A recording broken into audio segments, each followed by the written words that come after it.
नमस्कार, आप देख रहे हैं एएनबी न्यूज और मैं हूं आपके साथ योगेश पांडे। स्वागत है आपका एएनबी न्यूज एक्सप्रेस पर। अफगानिस्तान के ताजा हालात पर आज सर्वदलीय बैठक हुई। इस अहम बैठक में विदेश मंत्री एस जयशंकर, सभी दलों के नेता सदन को अफगानिस्तान के ताजा हालात और उसके मद्देनजर भारत के रुख के बारे में जानकारी दी। विदेश मंत्री एस जयशंकर ने कहा है कि हमने आज सभी राजनीतिक दलों के फ्लोर लीडर्स को अफगानिस्तान की स्थिति से अवगत कराया। हमारा ध्यान लोगों को वहां से निकालने पर है और सरकार लोगों को निकालने के लिए सब कुछ कर रही है।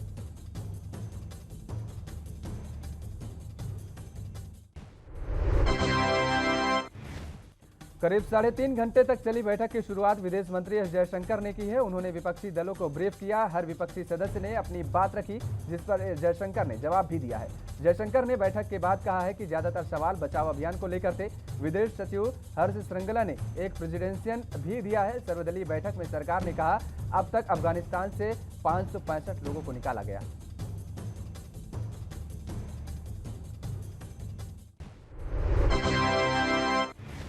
विदेश मंत्री ने कहा कि बैठक से निकाला संदेश यह है कि इस मुद्दे पर हमारी राय एक है। अफगानिस्तान के लोगों की हम सभी को चिंता है।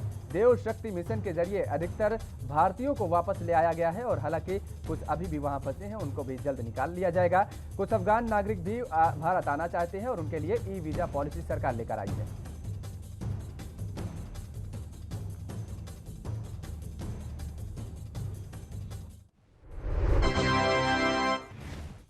अफगानिस्तान में हुकूमत बदल गई है। एशिया के जियोपॉलिटिकल लैंडस्केप पर इसका असर दिखने लगा है। चीन ने अपनी चाल चल दी है। रूस और पाकिस्तान भी पर्दे के पीछे से अपने पासे फेंक रहे हैं। तालिबान के साथ भारत की भी बैकडोर बातचीत जारी है, मगर आधिकारिक रूप से कुछ नहीं कहा गया है। हालांकि सूत्र इशारा करते हैं कि रोक में नरमी रखते हुए भारत ने सभी विकल्प खुले रखने के संकेत दिए हैं।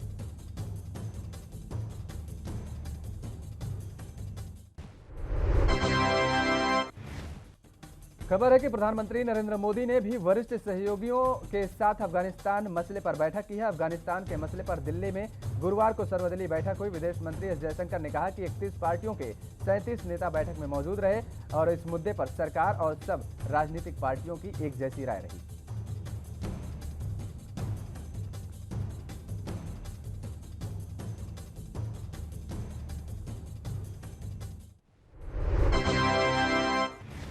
अफगानिस्तान के मामले पर बुलाई गई सर्वदलीय बैठक में विदेश मंत्री एस जयशंकर द्वारा सभी दलों के साथ की गई वार्ता के बाद कांग्रेस नेता मल्लिकार्जुन खड़गे ने कहा, हमें देश और लोगों के हित में एकजुट होकर काम करना है। उन्होंने मीटिंग में वेट एंड वॉच के लिए बोला है।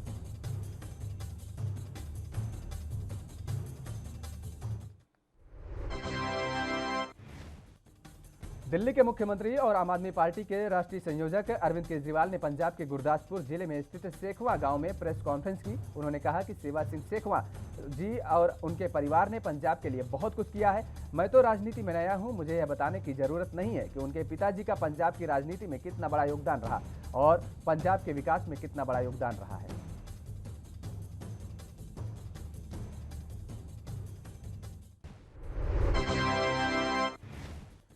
पूर्व मंत्री एवं शियत के नेता सेवा सिंह सेखवा आम आदमी पार्टी में शामिल हो गए हैं। उन्हें पार्टी में शामिल करने के लिए दिल्ली के मुख्यमंत्री एवं आम आदमी पार्टी के प्रमुख अरविंद केजरीवाल खुद उनके गांव पहुंच गए हैं। केजरीवाल ने कहा है कि उन्हें राजनीति नहीं आती है, लेकिन पंजाब के विकास के लिए वह एक मिशन के तहत काम कर रहे हैं और अब सेवा सिंह सेखवा के आप में शामिल होने के बाद मिशन को और मजबूती मिलेगी।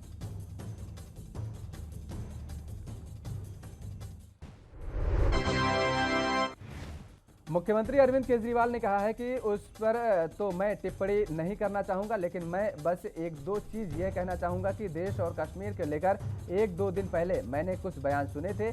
मेरा यह मानना है कि कश्मीर से कन्याकुमारी तक भारत को हमको कोई अलग नहीं कर सकता है, कोई जुदा नहीं कर सकता है। इस तरह के बयान सही नहीं है।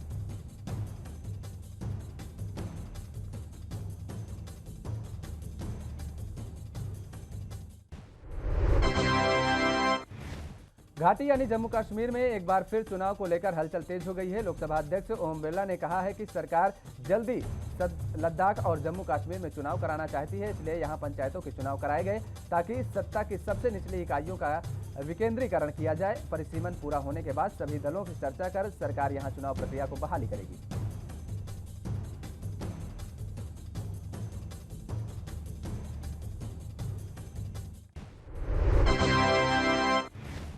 बता दें कि लोकसभा स्पीकर का ये बयान ऐसे समय में आया है जब अभी कुछ ही दिन पहले जम्मू कश्मीर के पूर्व मुख्यमंत्री और पीडीपी प्रमुख महबूबा मुफ्ती का एक बयान सामने आया था, जिसमें उन्होंने केंद्र सरकार को चेतावनी देते हुए कहा था कि अपने पड़ोसी यानी अफगानिस्तान को देखो, जहां से महाशक्ति कहे जाने वाले अमेरिका को अपनी सेना बुलानी पड़ी। अमेरिका बोरिया बिस्तर बांधकर अफगानिस्तान को वापस जाने पर मजबूर हो गया है।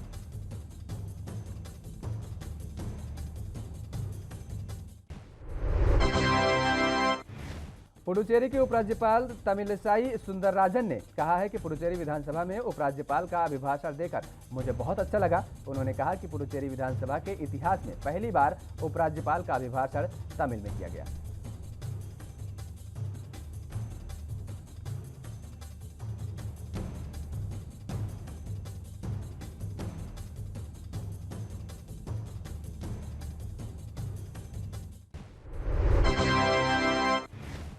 अगस्त क्रांति पदयात्रा के संपन्न समारोह में बोलते हुए कांग्रेस नेता कमलनाथ ने बीजेपी पर हमला बोला है। उन्होंने कहा है कि जब कोविड हुआ था तब प्रधानमंत्री नरेंद्र मोदी ने 27 मार्च 2020 को कहा था कि कोविड के लिए 20 लाख करोड़ रुपए दे रहा हूं।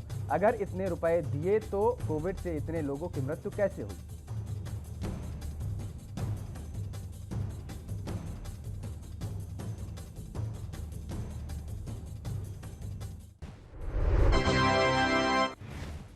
इसके अलावा उन्होंने कहा कि सीएम शिवराज पर हमला बोला है। उन्होंने कहा है, मैं तो शिवराज सिंह चौहान को हमेशा कहता हूं कि शिवराज जी, आप मध्य प्रदेश का नाम रोशन करिए, मुंबई जाइए, कलाकारी करिए, एक्टिंग करिए। आखिर मैं कहूंगा, आप कमलनाथ और कांग्रेस का साथ मत देना, पर सच्चाई का साथ जरूर देना।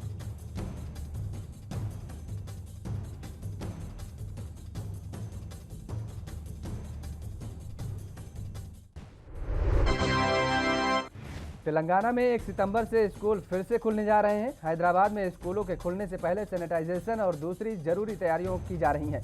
एक स्कूल प्रधानाचार्य ने बताया, हम बहुत उत्साहित हैं। पिछले 14 महीनों से बच्चे स्कूलों से दूर हैं, उनकी पढ़ाई पर काफी असर पड़ा है।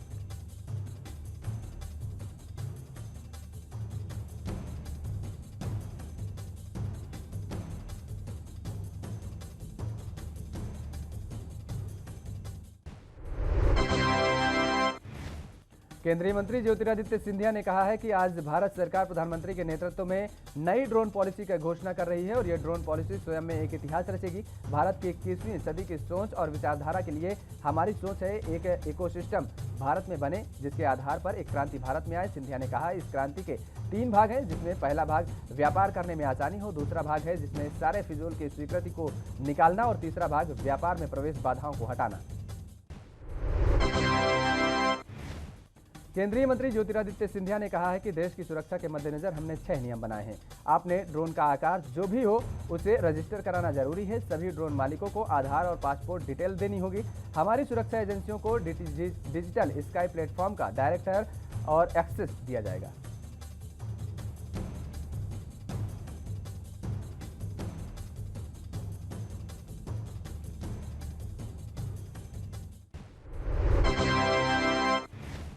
भारत में एक बार फिर कोरोना का संक्रमण के मामले बढ़ने लगे हैं। स्वास्थ्य मंत्रालय के मुताबिक देश में पिछले 24 घंटों के दौरान कोरोना के 46,164 नए मामले सामने आए हैं और 607 लोगों की मौत हुई है। इनमें से 58 मामले केरल के सामने आए हैं और हालांकि इस दौरान 34,159 लोग कोरोना संक्रमण से ठीक भी हुए हैं।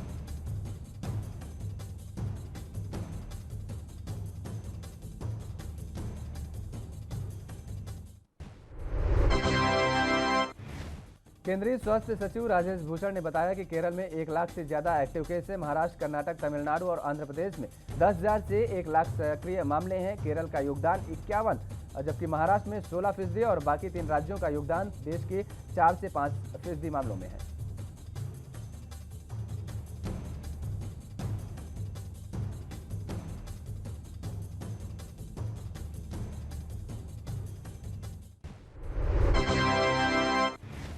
सर्वदलीय बैठक से पहले शिवसेना की ओर से सरकार से अफगानिस्तान को लेकर कई सवाल किए गए हैं। शिवसेना सांसद गजानंद कीर्तिकर ने सवाल किया है कि सरकार को बताना चाहिए कि भारत के कितने नागरिक अफगानिस्तान में फंसे हैं। भारत सरकार कितने लोगों को अब तक निकाल कर लाई है? क्या किसी भारतीय की हत्या वहां पर हुई है या फिर किसी को वहां पर कुछ नुकसान पहुंचाया गया है? सरकार को बताना चाहिए।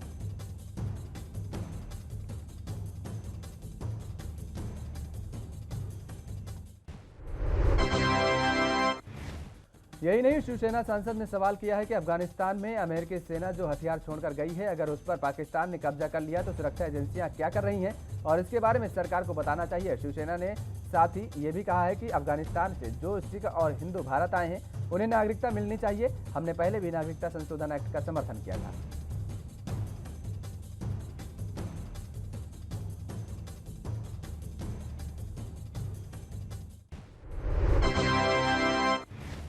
उत्तर प्रदेश के मुरादाबाद में स्कूल खुलने के बाद कुछ अभिभावकों ने ऑनलाइन कक्षाओं का जारी रखने के लिए प्रदर्शन किया। इसको लेकर बीएसए बुद्धप्रिय सिंह ने कहा है कि हमारे 6 से 8 तक के स्कूल 23 तारीख से खुल गए हैं और 1 से 5 तक की कक्षाएं 1 सितंबर से खुल जाएंगी। अगर बच्चे घर से ऑनलाइन कक्षाएं लेना चाहते हैं तो स्कूल वह सुविधा उपलब्ध कराएंगे। ऑनलाइन कक्षाओं पर कोई रोक नहीं लगी है।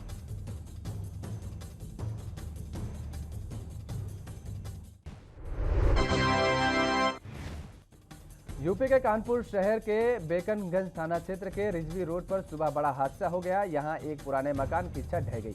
मलबे में परिवार के 4 लोग दब गए, जिसमें मां और 2 बच्चों की मौत हो गई, जबकि मृतक महिला का पति गंभीर रूप से जख्मी हो गया है। पुलिस ने घायल युवक को अस्पताल में भर्ती कराया। पुलिस और प्रशासन के अफसर मौके पर पहुंच गए और किसी अन्य के दबे होने की आशंका के चलते छत का मलबा पूरी तरह हटाकर जांच की गई।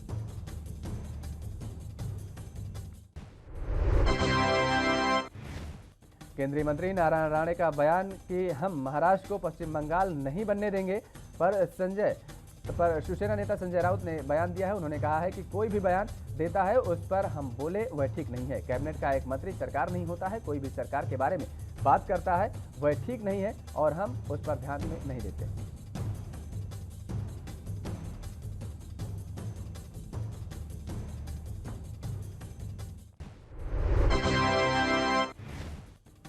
पंजाब के सुल्तानपुर के लोहिया राईवाल रोड पर गांव साबूवाल की 132 साल की वृद्ध माता बसंत कौर का मंगलवार शाम निधन हो गया। माता बसंत कौर का अंतिम संस्कार राईवाला रोड स्थित शमशान घाट में किया गया। बेटे सरदार सिंह ने बताया कि बसंत कौर रोजाना की तरह दोपहर के खाना खाने के बाद अकेली थी। पानी की मांग करने के कुछ बाद चम्मच पीना पिलाया गया। 15 मिनट बाद उन्होंने प्राण त्याग दिए। माता बसंत कौर के पारिवारिक सदस्यों ने बताया कि माता की उम्र 132 साल है। फिलहाल रुकते हैं एक छोटे से ब्रेक के लिए। ब्रेक के बाद फौरन हाजिर होते हैं।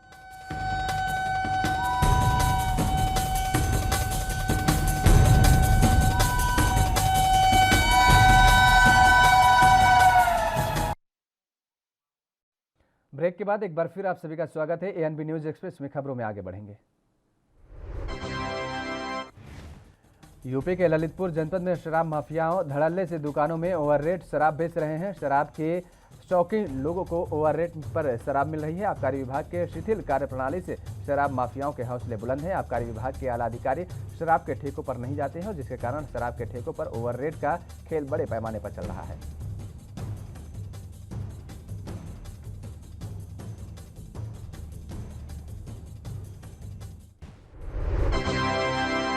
पंजाब कांग्रेस में चल रही अंदरूनी कलह पर केंद्रीय मंत्री मुख्तार अब्बास नकवी ने कहा है कि इनका जिस तरह से बंटाधार हो रहा है ये खुद उसके लिए जिम्मेदार हैं। जब उनका नेतृत्व ही खुद कुल्हाड़ी लेकर घूम रहा है और जहां मौका मिलते ही अपने पैर पर कुल्हाड़ी मार देता है तो उस पर हम क्या कर सकते हैं।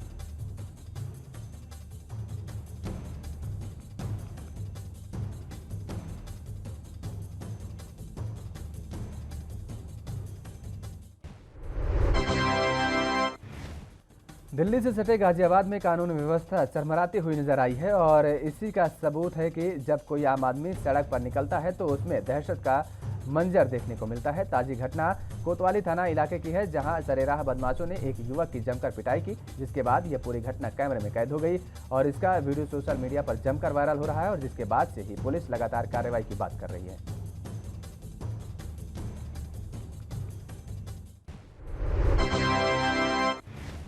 खबर यूपी के बिजनौर से है, जहां विद्युत विभाग की बड़ी लापरवाही देखने को मिली है। बता दें कि यहां शॉर्ट सर्किट के चलते इलाके के बिजली के तारों में आग लग गई और जिसके बाद पूरे इलाके में हड़कंप मच गया और लोगों में अफरा तफरी का माहौल बन गया। इस दौरान लोगों ने कूदकर अपनी जान बचाई की कोशिश भी की, लेकिन इसी बीच सबसे बड़ी लापरवाही विद्युत विभाग की देखने को मिली।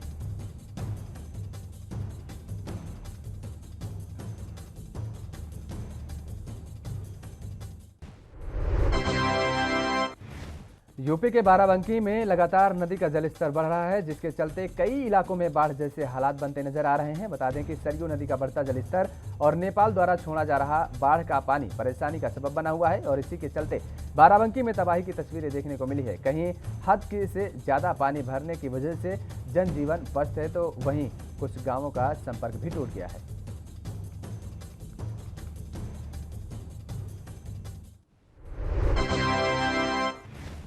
यूपी के बुलंदशहर में लूट की एक सनसनीखेज वारदात का मामला सामने आया है, जिसके बाद से ही इलाके में हड़कंप मच गया है। बता दें कि थाना नरोरा इलाके में रहने वाले परिवार के घर में एक महिला पेट दर्द का बहाना कर घर में घुस आई और जिसके बाद उसके साथ 3 बदमाशों और घर में घुस आए और पूरी घटना सीसीटीवी कैमरे में कैद हो गई। बताया जा रहा है कि बदमाशों ने करीब 50,000 की नगद राशि और 15 लाख गहने लूट कर फरार हो गए।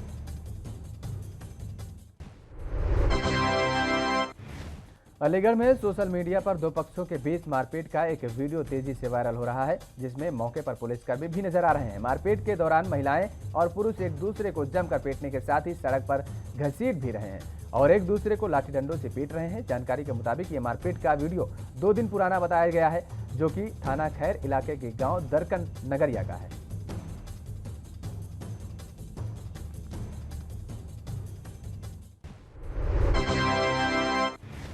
महोबा के महिला जिला अस्पताल में एम्बुलेंस न मिल पाने के कारण एक नवजात की मौत हो गई है। सिस्टम की लापरवाही के चलते 3 घंटे तक एम्बुलेंस न मिल पाने के कारण नवजात बच्चे की जान चली गई है। वहीं एम्बुलेंस सेवा के अभाव में मौत होने से परिवार में खासा आक्रोश और गम का माहौल है।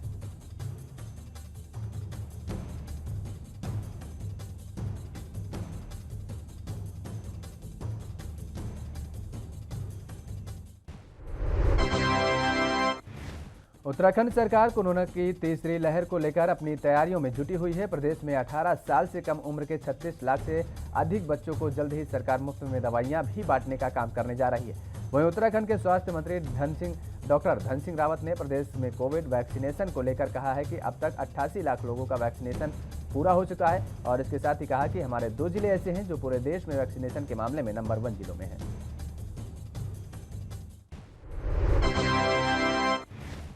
उत्तराखंड के श्रम मंत्री डॉक्टर हरक सिंह रावत की अध्यक्षता में प्रदेश की चीनी मिलों के संबंध में गठित त्रिपक्षीय बोर्ड की विधानसभा सभा कक्ष में संक्षिप्त समीक्षा बैठक आयोजित की गई। बैठक में चीनी मिलों के कर्मचारियों द्वारा अनुरोध किया गया है कि उनके हितों को ध्यान में रखते हुए उनको बेज बोर्ड से संबंधित दिए जा रहे लाभ को जारी रखा जाए।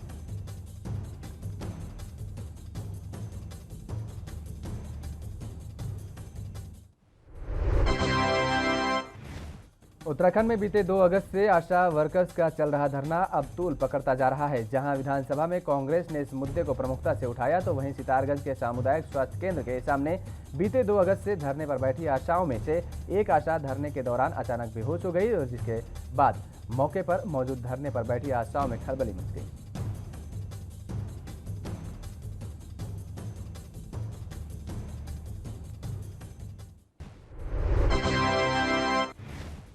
तो वहीं इसी बीच एक मानवता को शर्मसार करने वाली तस्वीर भी सामने आई है। दरअसल बता दें आपको कि आशा की बेहोशी हालत में देखकर आशाएं सीएचसी में ड्यूटी पर बैठी चिकित्सक को बुलाने गई, लेकिन चिकित्सक केबिन से निकलकर बाहर नहीं आई और उन्होंने प्राथमिक उपचार देने के मना कर दिया, जिसके बाद आशाएं बेहोश आशा को अस्पताल लेकर गई।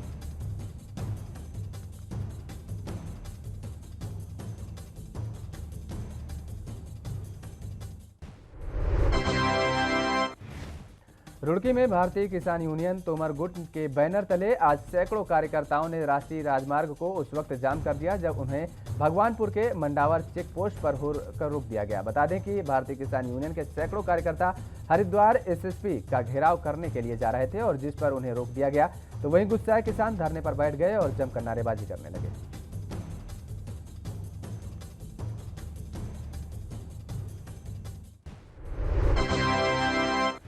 उत्तराखंड विधानसभा चुनाव में अपनी सियासी जमीन तलाश रही कांग्रेस इस बार विपक्ष में नहीं बैठना चाहती। शायद इसीलिए वह तरह तरह के हथकंडे अपनाती नजर आती है और जिसके चलते बढ़ती महंगाई के विरोध में आज कांग्रेस विधायक साइकिल पर सवार होकर उत्तराखंड विधानसभा पहुंचे। आपको बता दें कि विधानसभा में 5 दिवसीय मानसून सत्र चल रहा है और आज सत्र का चौथा दिन था। तो वहीं कांग्रेस विधायक जनता के मुद्दों को लेकर सदन में जोर शोर से उठा रहे हैं।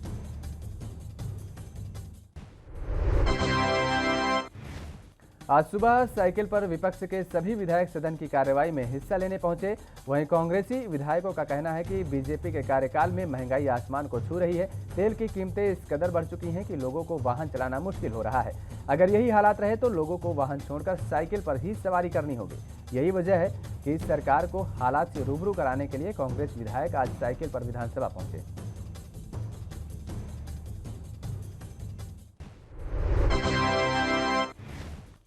मध्य प्रदेश में राष्ट्रीय शिक्षा नीति 2020 लागू हो गई है। अब प्रदेश में नई शिक्षा नीति के तहत ही कॉलेजों में नए सत्र से एडमिशन किए जाएंगे। 26 अगस्त को राज्यपाल मंगू भाई पटेल, मुख्यमंत्री शिवराज सिंह चौहान एवं उच्च शिक्षा मंत्री की मौजूदगी में भोपाल के मिंटो हॉल में गुरुवार को यह आयोजित हुआ। एमपी के शिक्षा मंत्री मोहन यादव ने कहा है कि हम नए विषय को लेकर आएंगे।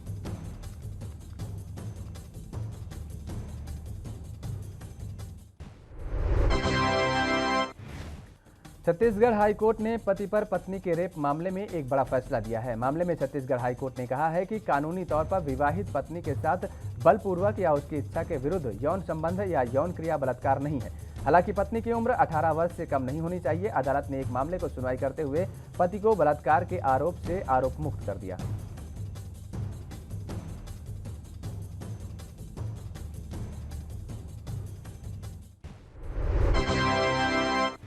सुप्रीम कोर्ट ने गुरुवार को निलंबित आईपीएस अधिकारी जीपी सिंह को बड़ी राहत देते हुए उनकी गिरफ्तारी पर रोक लगा दी है। बता दें कि अधिकारी के खिलाफ छत्तीसगढ़ सरकार ने राजद्रोह और आय के ज्ञात स्रोतों से अधिक संपत्ति अर्जित करने के 2 आपराधिक मामले दर्ज कराए थे। वहीं सुनवाई के दौरान सुप्रीम कोर्ट ने टिप्पणी करते हुए कहा है कि सरकार बदलने पर राजद्रोह के मामले दायर करना एक परेशान करने वाली प्रवृत्ति है।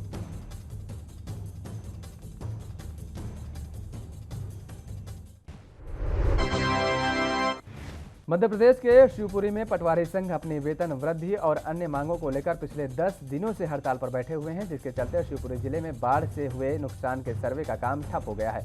वहीं पटवारियों का कहना है कि सर्वे करने के बाद भी पटवारी हड़ताल पर गए हैं। वहीं अगर देखा जाए तो पटवारी आपदा में अवसर तलाशने की कोशिश कर रहे हैं और बाढ़ पीड़ित परिवार सरकारी सहायता के लिए दर दर भटक रहे हैं। वहीं पटवारियों ने साफ कहा है कि जब तक उनकी मांगों को नहीं माना जाएगा तब तक हड़ताल खत्म नहीं होगी। एमपी में एक ही सबसे अधिक वैक्सीन के रिकॉर्ड बनने वाले राज्य ने अपना ही रिकॉर्ड तोड़ते हुए नया रिकॉर्ड भी बनाया है। मध्य प्रदेश में एक ही दिन में 23.47 लाख लोगों को टीकाकरण किया गया। राज्य सरकार ने वैक्सीनेशन अभियान के लिए 2 दिनों का महाअभियान चलाया है और जिसका आज दूसरा दिन है।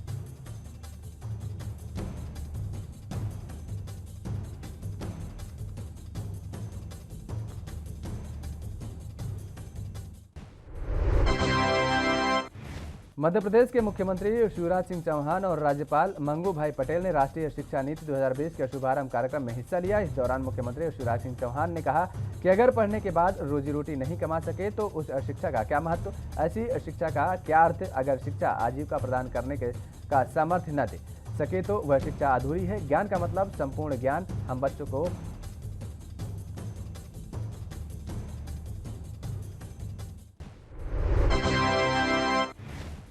मध्य प्रदेश के भिंड में कायाकल्प के मामले में पूरे प्रदेश में पहले नंबर पर आने वाले जिला अस्पताल के स्वास्थ्य सेवाओं में आए दिन कई अनियमितताएं पाई जा रही हैं। हाल ही में जिला अस्पताल के कर्मचारियों के द्वारा दवाओं को फेंकने का मामला सामने आया है, जिसका वीडियो सोशल मीडिया पर अब खूब वायरल हो रहा है।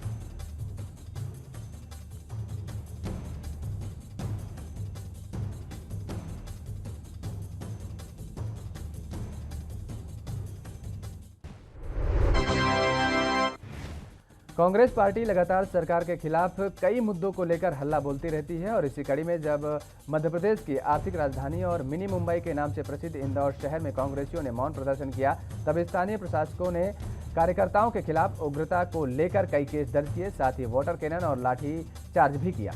इसी को लेकर कांग्रेसियों ने डीआईजी कार्यालय पहुंचकर ज्ञापन सौंपा, साथ ही प्रशासन के रवैये पर सवाल भी खड़े किए।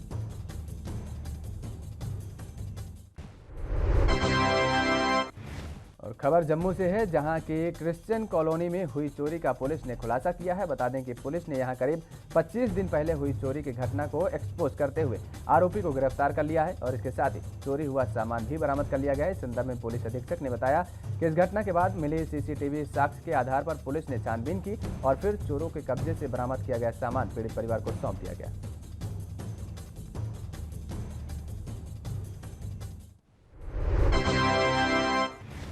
खबर जम्मू के रियासी से है, जहां के माहौर इलाके में स्कूल के अध्यापक की शर्मनाक करतूत सामने आई है। बता दें कि अध्यापक स्कूल में अकेले एक कमरे में नशा का इंजेक्शन ले रहा था, तभी कैमरे में कैद हो गई ये तस्वीरें, और जिसके बाद अध्यापक की शर्मनाक हरकत सबके सामने आ गई। जिसके बाद संबंधित अधिकारियों ने मामले का संज्ञान लेते हुए अध्यापक को निलंबित कर दिया और आगे की कार्रवाई की जा रही है। एएनबी न्यूज एक्सप्रेस में फिलहाल मेरे साथ इतना ही। बाकी खबरों के लिए आप बने रहिए एएनबी न्यूज के साथ।